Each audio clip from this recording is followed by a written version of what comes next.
अब हम फर्दर आ जाते हैं एडिट पे। जैसे ही यूज़र एडिट पे क्लिक करेगा, एडिट पे क्लिक करने के बाद हमने करंट रो वेरिएबल को अपडेट कर दिया, तो मेरे पास वो कंप्लीट रो इस करंट रो वेरिएबल में ऐड हो जाएगी। अब मैं यहाँ से एजेक्स रिक्वेस्ट सेंड कर देता हूँ। मैं कंट्रोलर में आके इसके एक्शन भी क्रिएट करवा लेता हूँ, एडिट एम्प्लॉय एडिट। मैं EMP ID पास करवाऊंगा तो ये मेरे पास उस एम्प्लॉय का रिकॉर्ड रिटर्न करवा देगी। अब यहाँ पे भी मैं न्यू जनरल ऑब्जेक्ट के बजाय या डायनामिक ऑब्जेक्ट के बजाय जेसन रिस्पॉन्स का ऑब्जेक्ट रिटर्न करवा लेता हूँ, स्टेटस के बजाय इज सक्सेस, और इसके बाद यहाँ पे मेरे पास डाटे का ऑब्जेक्ट मैंने रिटर्न करवा लिया। इसी तरह यहाँ पे भी जेसन रिस्पॉन्स इज सक्सेस और मैसेज मैं इसे रिटर्न करवा देता हूँ। अब वापस यहाँ पे आ जाते हैं, मैं यहाँ पे एजेक्स रिक्वेस्ट जनरेट करवा लेता हूँ, एजेक्स रिक्वेस्ट, और इसके बाद यहाँ से @ की बजाय मैं $. को यूज़ कर लेता हूँ। अब टाइप मेरे पास गेट की टाइप है, और एक्शन मेरे पास कौन कौन सा है, मेरे पास कंट्रोलर नेम है एम्प्लॉयज़, और एम्प्लॉयज़ में एक्शन नेम है एडिट। मैं इस एक्शन को यूज़ कर लेता हूँ। और अब मेरे पास वैल्यू है ID, और मुझे किसके साथ बाइंड करवानी है, EMP ID के साथ। तो मैं यहाँ पे EMP ID कॉलन, इसे मैं क्या वैल्यू पास करवाऊँगा, ID। ओके, अब जैसे ही मेरे पास रिकॉर्ड आएगा, रिस्पॉन्स आएगा, इस रिस्पॉन्स को मुझे लोड करवा देना है इन सब फील्ड्स में, सो मैं यहाँ से इन फील्ड्स को एक्सेस कर लेता हूँ, 1 by 1 इनमें वैल्यूज़ को सेव करवा लेता हूँ।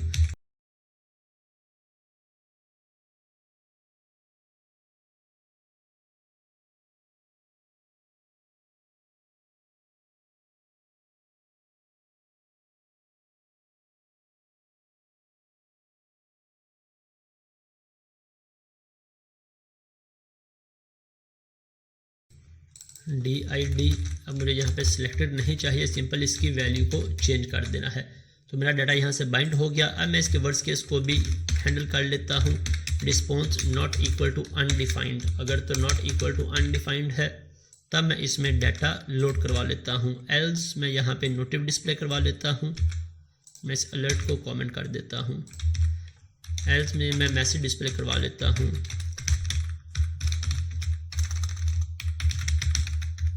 Something went wrong. अब इसके बाद अगर तो डाटा मेरे पास data not equal to undefined,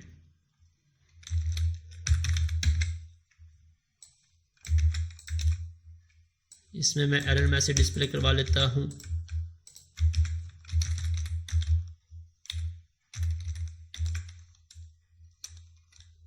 sorry, यहाँ पे डाटा रिस्पॉन्स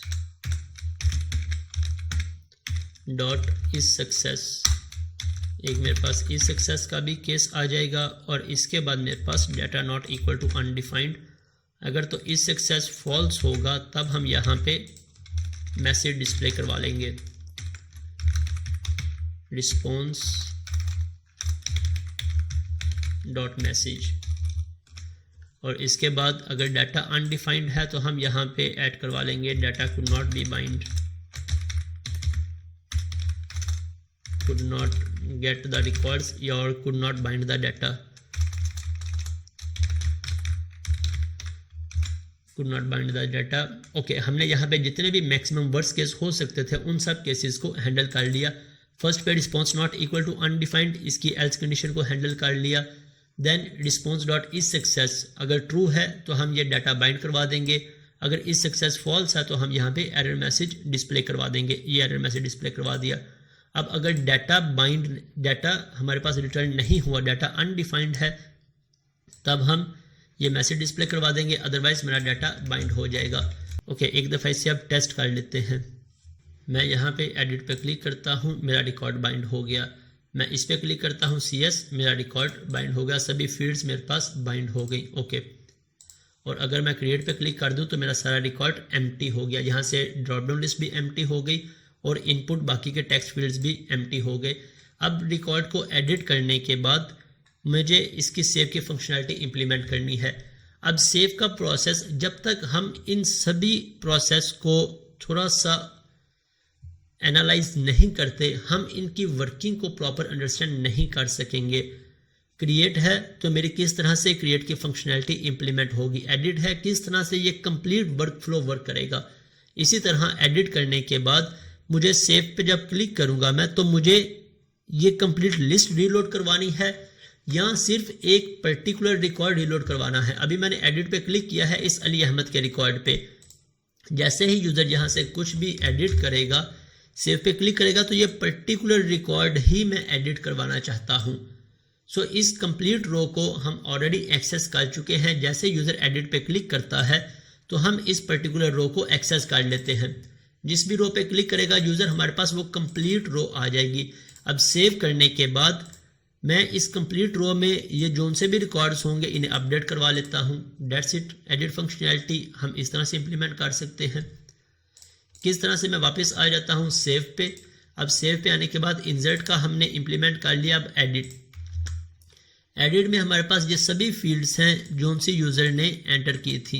हमने इन सभी फील्ड्स को यहाँ पे एक्सेस किया था। इन सभी फील्ड्स को हमने अब अपडेट करवा देना है। किस तरह से मैं इस टेबल की फर्स्ट फील्ड को एक्सेस कर सकता हूँ, करंट रो डॉट फाइंड। मुझे क्या फाइंड करना है, मुझे फाइंड करना है टीडी। कौन सी टीडी? इस करंट रो में जिस पे यूज़र ने क्लिक किया वो कंप्लीट रो मेरे पास आ गई। अब इस कंप्लीट रो में मुझे first TD, second TD, zero index, first index, second index, जिसे भी एडिट करना है मैं इसके इंडेक्स की बेस पे एडिट कर सकता हूँ। Dot text. अब फर्स्ट पे मेरे पास जीरो इंडेक्स पे EMP ID है, वन पे मेरे पास फुल नेम है। फुल नेम की वैल्यू हमने यहाँ पे सेव करवाई, मैं यहाँ पे ऐड करवा लेता हूँ। Next index, next index, next और फिर नेक्स्ट। अब फुल नेम के बाद मेरे पास ईमेल है, मैं ईमेल को एडिट करवा लेता हूँ। कॉन्टैक्ट नंबर अपडेट करवा लेता हूँ, एड्रेस अपडेट करवा लेता हूँ और इसके बाद डी नेम। अब यहाँ पे लास्ट पे मेरे पास डी नेम है। Zero index, first index, second, third, fourth और फिफ्थ में मेरे पास डिपार्टमेंट नेम है, तो इसलिए मैंने यहाँ पे डिपार्टमेंट नेम को ऐड करवा दिया। एडिट के लिए सिर्फ हमारी ये रिक्वायरमेंट थी, हमारी एडिट की फंक्शनैलिटी कंप्लीट हो जाएगी और इसके बाद जब एडिट होगा या इंसर्ट होगा हमारी ये नोटिफिकेशन डिस्प्ले हो जाएगी। लेट्स से अब इसे चेक कर लेते हैं। मैं यहाँ से डीबगर पॉइंट्स को डिसेबल कर देता हूँ। मेरा रिकॉर्ड अपडेट हो गया, नोटिफिकेशन भी डिस्प्ले हो गई। अब मैं यहाँ पे न्यू फॉर्म अगर ऐड करता हूँ, लेट्स से मैं यहाँ पे अहमद को ऐड करवा लेता हूँ।